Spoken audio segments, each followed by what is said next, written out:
Cumprimento a todos com a paz do Senhor Jesus. Pode se assentar. Peço a você que abra sua Bíblia no livro de Provérbios, capítulo de número 5.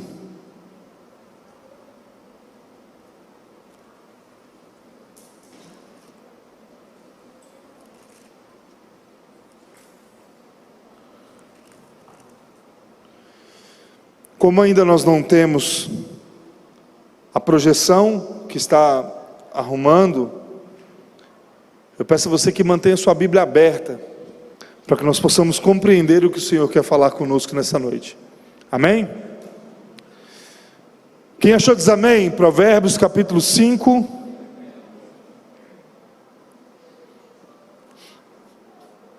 Diz assim a palavra do Senhor: meu filho, de antemão a minha sabedoria, dê atenção à minha sabedoria, incline os ouvidos à minha inteligência, para que você conserve o discernimento, e para que os seus lábios guardem o conhecimento, porque os lábios da mulher imoral destinam mel, e as suas palavras são mais suaves do que o azeite, mas o seu fim é amargo como fel, e cortante como a espada de dois gumes. Os seus pés descem para a morte, e os seus passos conduzem ao inferno. Ela não faz plana a vereda da vida, anda errante nos seus caminhos e não sabe. E agora, meu filho, escute, eu digo, e não se desvie das palavras da minha boca. Afaste o seu caminho dessa mulher, não se aproxime da porta da casa dela, para que você não dê a outra a sua honra, nem a sua vida a homens cruéis, para que os estranhos não se fartem nos seus bens, e o fruto de seu trabalho não acabe em casa alheia. No fim de sua vida você ficará gemendo, quando a sua carne e o seu corpo se consumirem. Então você dirá: como foi que eu pude odiar o ensino? E por que o meu coração desprezou a disciplina? Não escutei a voz dos que me ensinavam, nem dei ouvidos aos meus mestres. Quase caí em ruína completa no meio da congregação reunida. Beba a água da sua própria cisterna e das correntes do seu poço, porque você derramaria as suas fontes lá fora e os seus ribeiros de águas pelas praças, que sejam para você somente e não para os estranhos que estão com você. Seja bendito o seu manancial, e alegre-se com a mulher da sua mocidade. Corça amorosa e gazela graciosa, que os seios dela saciem você em todo o tempo. Embriaguem-se sempre com as suas carícias. Meu filho, por que você andaria cego atrás de uma estranha e abraçaria os seios de outra? Porque os caminhos do homem estão diante dos olhos do Senhor, e Ele considera todas as suas veredas. Quando ao ímpio, as suas iniquidades o prenderão, e com as cordas de seu pecado será detido. Ele morrerá pela falta de disciplina, e pelo excesso da sua loucura sai cambaleando por aí. Amém? Obrigado quem trouxe a água.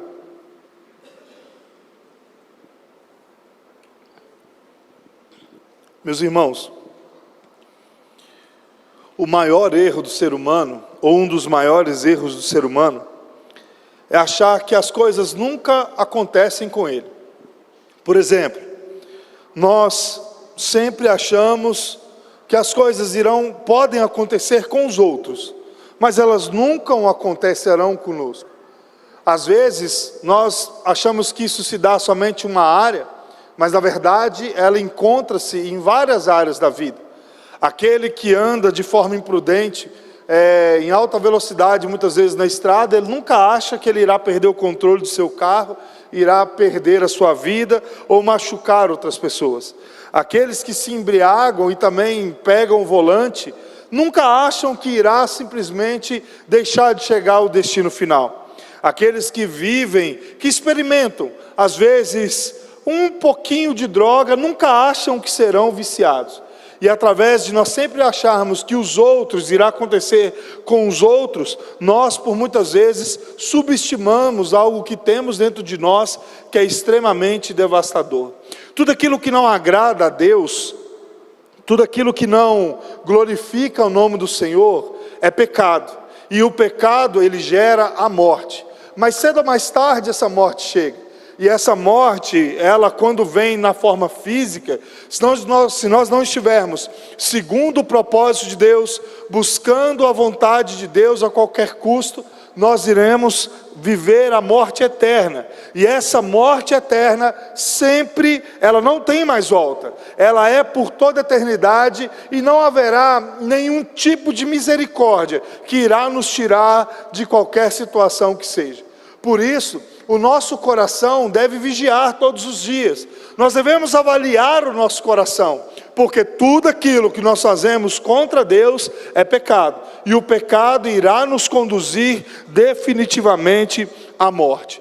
Mas a palavra de Deus é o conselho que nós precisamos para que nós possamos estar atentos. O próprio Salomão, um dos escritores de provérbios, lá em Eclesiastes, vai dizer que muitas vezes é melhor ir a um velório do que ir a uma festa, porque no velório nós saímos de lá refletindo. Mas o livro de provérbios, além de tudo isso, nos traz inúmeros conselhos de sabedoria para que nós possamos adquirir e viver da forma que o Senhor tem a nos ensinar. Por isso, no capítulo 5, após o capítulo 1, 2 e 3 falar intimamente sobre sabedoria, o verso 1 e 2 do capítulo 5 continua nos trazendo essa verdade. Ele diz: meu filho, dê atenção à minha sabedoria, incline os ouvidos à minha inteligência, para que você conserve o discernimento e para que os seus lábios guardem o conhecimento.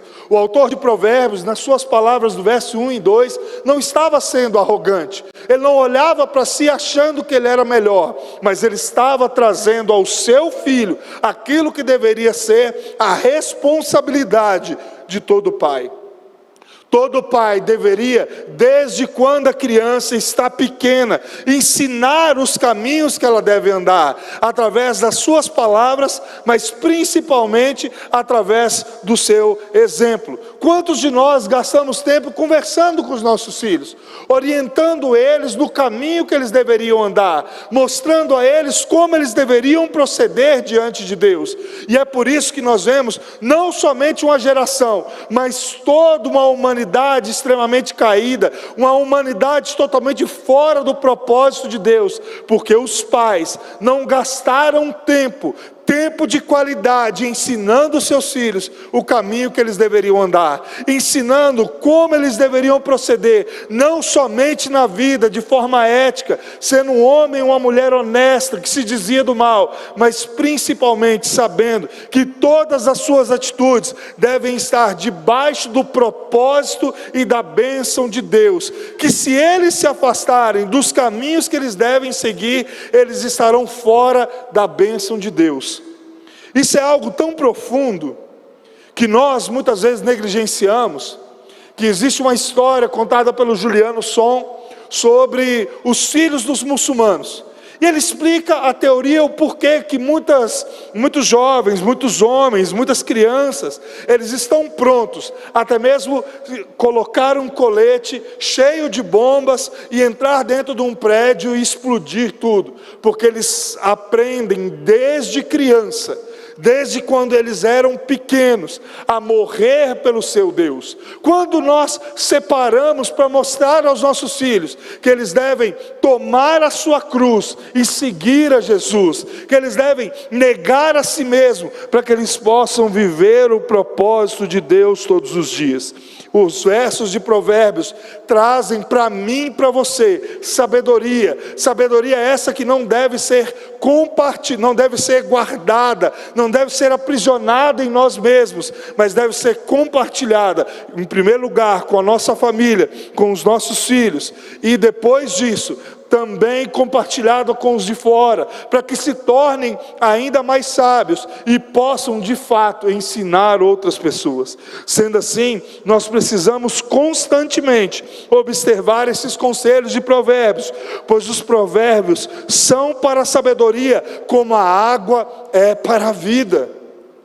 Nós só conseguimos adquirir sabedoria se nós estivermos alicerçados na palavra de Deus, se nós buscarmos o conhecimento da palavra de Deus. E esses são os conselhos que Provérbios 5 nos traz. Em primeiro lugar, nós devemos cuidar da sedução. O que isso significa? Em primeiro lugar, a Bíblia vem nos dizer sobre uma mulher de lábios de mel, que vem com o intuito de seduzir. O verso 3 ao verso 5 vai dizer assim: porque os lábios da mulher imoral destilam mel, e as suas palavras são mais suaves do que o azeite, mas o seu fim é amargo como fel, e cortante como uma espada de dois gumes. Os seus pés descem para a morte, e os seus passos conduzem ao inferno. O que isso significa? O que Provérbios está nos ensinando de uma forma muito clara? Em primeiro lugar, ele está nos dizendo que nós somos extremamente pecadores, e que da mesma forma que é um erro nós entrarmos dentro de um carro e dirigir a 180, 200 por hora, porque nós sabemos que nós corremos um grande risco de morrer, mas nós nunca achamos que isso acontece conosco. Quando nós não analisamos o nosso coração e não andamos vigilante, nós estamos prontos a cair na teia dessa mulher, porque ela vem com o intuito de seduzir e levar o homem à desgraça, levar o homem ao fim daquilo que é o mais precioso da sua vida, abaixo de Deus, que é a sua casa, é a sua família. A natureza pecaminosa do ser humano faz com que ele tenha essa convicção de que se ele não vigiar, ele irá cair, ele se afastará dos caminhos do Senhor. Olha só o exemplo de Davi. Davi era um homem segundo o coração de Deus. A palavra de Deus nos fala isso. Davi não tinha somente uma mulher, mas ele tinha várias. Mas ele, em determinado momento, quando estava ocioso em sua casa, ele sai em sua sacada e observa uma mulher que não era dele, que era de um outro homem tomando banho. Ele se deita com aquela mulher, essa mulher engravida, ele comete o incesto, melhor, ele comete o adultério, comete o homicídio, e além de tudo, essa mulher aborta essa criança. Uma atitude de um homem que estava com sua mente vazia, ocioso, que não vigiou o seu coração, que não olhou o quanto a sua natureza era pecaminosa, simplesmente deixou-a cair. E nós estamos dizendo de um homem que a Bíblia nos diz que era um homem segundo o coração de Deus. Talvez você chegou aqui nessa noite olhando para dentro de você e dizendo: pastor, isso não acontece comigo. Pastor, isso jamais vai acontecer comigo. Não vigie o seu coração para você ver aonde você vai chegar.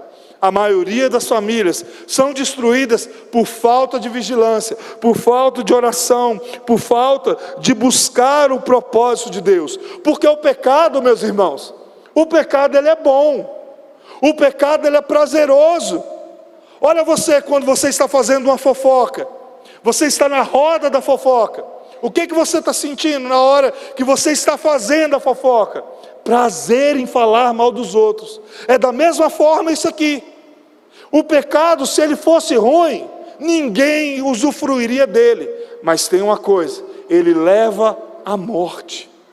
Ele é bom no início, mas no final ele irá te fazer mal. É como se você estivesse comendo alguma coisa muito gostosa, mas ela estivesse estragada. Aquilo vai te conduzir ao hospital, se não à morte, porque o pecado é dessa forma. O pecado nos seduz e muitas vezes nos conduz ao erro.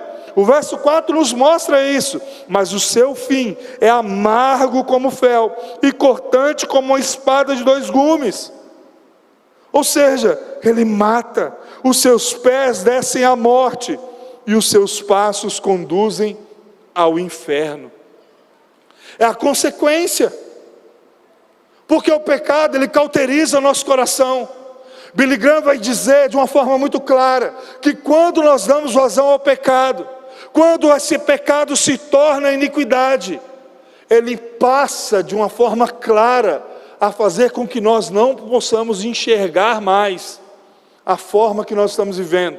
Nós passamos a olhar e falar assim: não, Deus perdoa, não, um dia eu vou me arrepender, porque nós sempre olhamos para dentro de nós e achamos que amanhã nunca vai ser amanhã o meu último dia. Nós nunca achamos que amanhã será de fato o final de nossas vidas. E é óbvio que pode ser que não seja, mas e se for? Quem está disposto a pagar para ver? Por isso, nós precisamos atentar o nosso coração. O verso 7 diz assim: e agora, meu filho, escute o que eu te digo. E agora, meu filho, escute o que eu te digo, e não se desvie das palavras da minha boca. Ele chama novamente a atenção para que você possa estar com os conselhos da palavra de Deus, com aquilo que é o propósito de Deus latente em seu coração. Analisar não com religiosidade, mas sabendo que você precisa desenvolver um relacionamento tão profundo com Deus, que quando a tentação vier, que quando as coisas que vêm te atrair para o mal, que vêm te atrair ao pecado vier, você esteja atento a ouvir a voz do Senhor e saber que mais vale agradar a Deus do que agradar a você mesmo. Ele vem nos dizer de uma forma muito clara, que nesses versos, do verso 7 ao verso de número 14, embora eu ache que aqui ele dá uma amenizada no que ele está dizendo, ele começa a dizer que você, que muitas vezes cai nas garras dessa mulher sedutora, ela vai arruinar a sua vida, ela vai acabar com toda a sua finança, ela vai fazer com que aquilo que você trabalhou e conquistou com tanto custo, ele se dissipe a cada instante. Não que você tenha usufruído daquilo que você trabalhou, mas passa a ser dinheiro investido em outras pessoas, colocado em outras pessoas. Aquilo que você conquistou no decorrer da sua vida, começa com a dissolução da sua casa, sofrimento da sua família, sofrimento dos seus filhos, a responsabilidade do exemplo mau que você tem dado, e não somente isso, mas de fato, a dissolução de tudo aquilo que você está vivendo. Eu não sou uma pessoa de muita idade, 36 anos, mas eu conheço alguns casos, de homens e mulheres casados, que não são da igreja, graças a Deus, mas que tiveram as suas vidas arruinadas, o suor do trabalho de uma vida inteira, por causa da sedução dessa mulher, porque não souberam compreender que os provérbios são para a vida, como a sabedoria é como a água para as nossas vidas, que eles não entenderam que os provérbios nos trazem sabedoria, como a água sacia a nossa sede.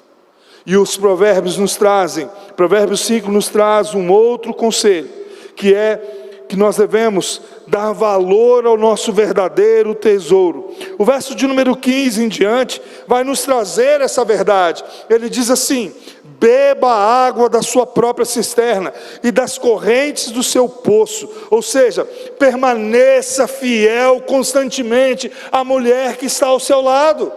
Não olhe para a direita nem para a esquerda, mas permaneça fiel à pessoa que está do seu lado. Às vezes nós olhamos isso aqui e por um gesto humano do nosso coração nós atribuímos isso somente aos homens.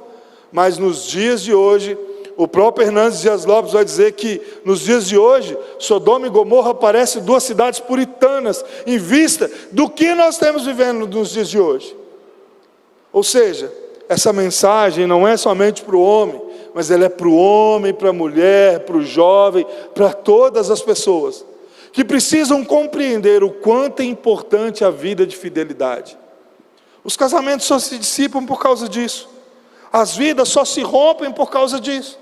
Porque eles não olham para dentro de si e não têm dentro do seu coração que eles devem beber a única água, a água da sua própria cisterna e das correntes do seu poço. Ou seja, eles devem permanecer fiel um ao outro, porque ambos fizeram um juramento diante de Deus.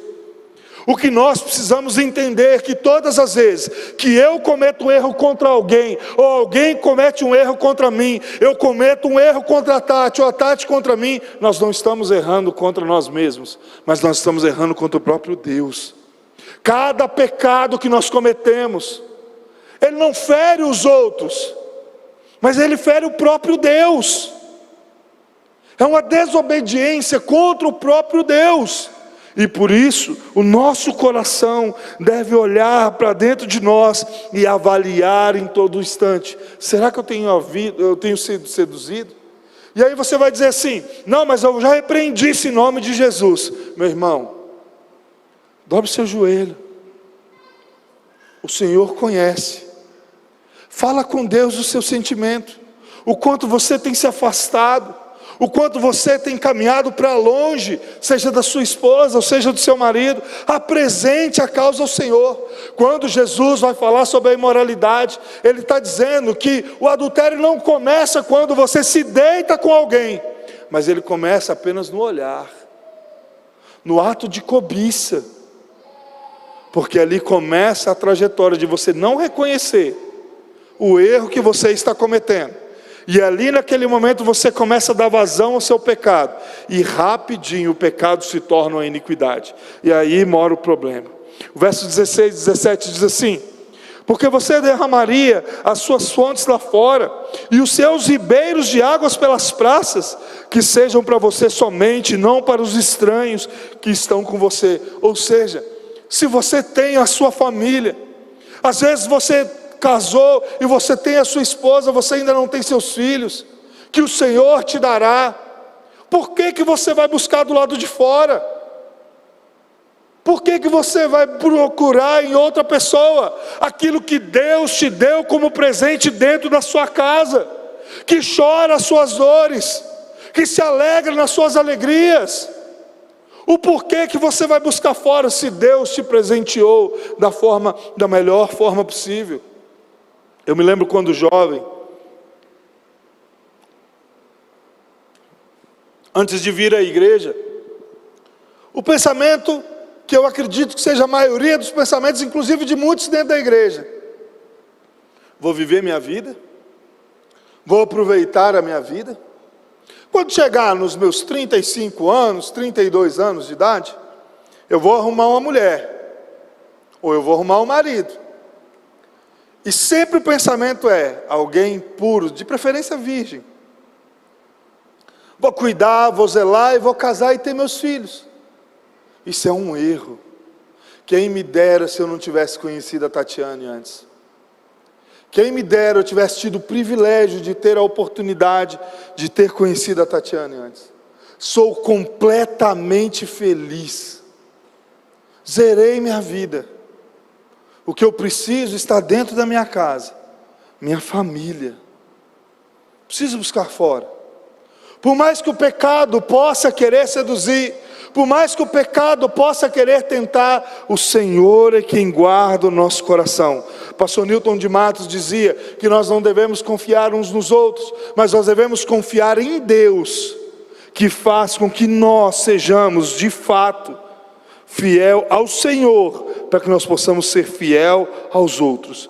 O verso 18, verso 19 nos traz essa realidade da beleza da família, do encanto do lar, da alegria de saber que quando eu saio de manhã, a Tatiane fica me esperando, e eu tenho a alegria, a ansiedade de chegar e reencontrá-la na hora do almoço. Do privilégio que eu tenho de trabalhar ao lado dela durante esses anos todos de casado.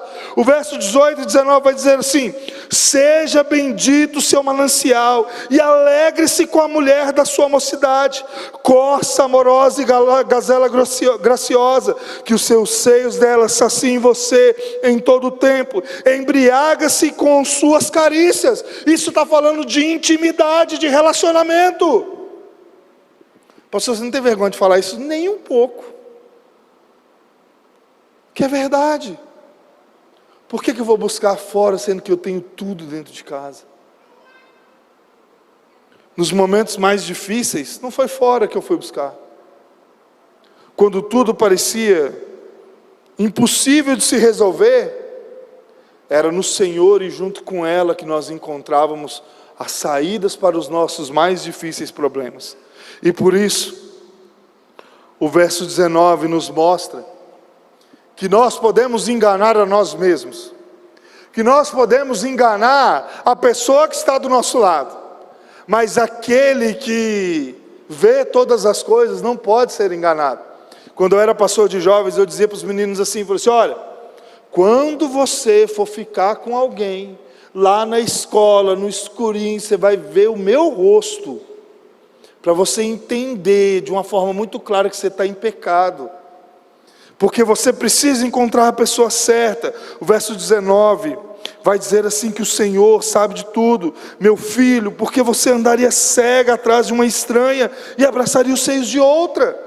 Ou seja, o Senhor sabe de todas as coisas, e por isso que Ele vem com esse questionamento: por que você faria tal coisa? O porquê? O porquê você faria determinada situação? Por que você colocaria tudo a perder? Por que você colocaria o coração de outra pessoa, que te ama, que jurou estar do seu lado? Por que você maltrataria? Por que você faria contra ela aquilo que você não quer que faça por você? Amar o próximo não significa isso? Fazer pelos outros aquilo que nós queremos que faça para nós? Então, meu irmão, comece a olhar para sua esposa de forma diferente. Comece a ser mais cavalheiro com ela. Comece a olhar para ela com mais amor. Larga de ser ignorante. Larga de ser pretensioso. Larga de ser machista. E comece a olhar para dentro de você e saber que você tem que cuidar dela como Cristo cuida da igreja. Comece a olhar para sua esposa com um olhar de amor, de graça. Saber que ela é o lado mais frágil, você precisa protegê-la. Se necessário for, você precisa dar a vida por ela. Pare de olhar de forma errada. E você, mulher, não seja diferente. Aprenda a ser submissa. Sabe que dentro da sua casa quem manda é o seu marido, e você está ali para auxiliar na caminhada dele. Saiba que Ele vai te proteger, mas você precisa ser submissa, porque Deus não foi o homem, não foi eu, mas o próprio Deus o colocou como cabeça. O problema é que hoje, dentro dos relacionamentos, existe um papel invertido, onde a mulher não sabe o seu papel dentro de casa, e nem o homem sabe o seu papel dentro de casa, e as coisas estão invertidas. A mulher manda e o homem obedece. Isso está errado. Não é dessa forma que o Senhor espera que nós possamos conduzir a nossa casa. Seja homem dentro de casa e seja mulher dentro de casa. Comece a tratar o seu marido com carinho. Comece a olhar para ele com um gesto de amor. Comece a esperá-lo em casa ansiosa, porque se as coisas estão erradas lá, ainda há tempo de se consertarem. E eu quero encerrar dizendo um último conselho. Verso 22 e 23 diz assim: quanto ao ímpio, as suas iniquidades o prenderão, e com as cordas do seu pecado será detido. Ele morrerá por falta de disciplina, e pelo excesso de sua loucura sai cambaleando por si. Ou seja, o ímpio, essa própria mulher que seduz, ou esse próprio homem que seduz, vamos dizer assim, ele morrerá por suas próprias mãos, por não ter ouvido o conselho que a palavra de Deus está ensinando, por não analisar e prestar atenção naquilo que Deus está conduzindo. A Bíblia diz, ele morrerá pela falta de disciplina. Sabe por quê? Porque ele não tinha ninguém para poder ensinar o caminho que ele deveria andar, porque os seus pais não gastaram tempo para ensiná-los como eles deveriam proceder na sua infância. Porque quando estavam errados, não tinham ninguém para poder falar para eles o quanto eles estavam errados. Por isso, pelo excesso de sua loucura, porque só quem vive uma vida dessa forma, vive numa loucura, porque está maltratando quem está do lado. E o pior de tudo, está se rebelando contra o próprio Deus. Esse sim, sai cambaleando por aí. Se coloque de pé em nome de Jesus.